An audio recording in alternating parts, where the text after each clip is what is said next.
বন্ধুরা, এই যে মাংস রান্না হয়ে গেছে। মাংসের সাথে একটু তো চাটনি দরকারি, তাই এই যে চাটনির জন্য আম কেটে নিয়েছি। এবার একটু চাটনি করব। এই যে কড়াইতে দিয়ে দিয়েছি তেল, সর্ষে ফোড়ন। এবার এই যে আমগুলো দিয়ে দেবো। গরমের সময় এখন তো চাটনি ভালো, চাটনি খাওয়া তো সবসময় ভালো। এখন এই যে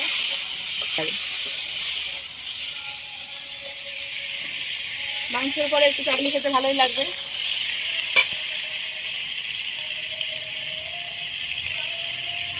একটু দিয়ে দেবো হলুদ।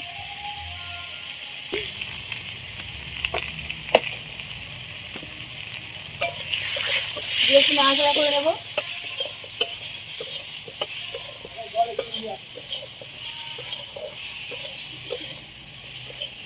এবার এই যে হালকা করে জল দিয়ে দেবো।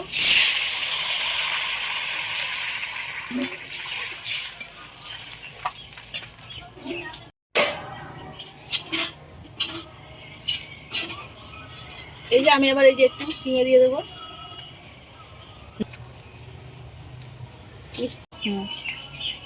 এই যে একটুখানি ঢাকা দিয়ে দিলাম।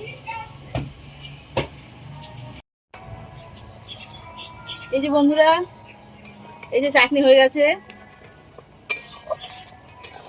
এবার নামিয়ে ফেলবো। এই যে একটা আমের আটি আসতো।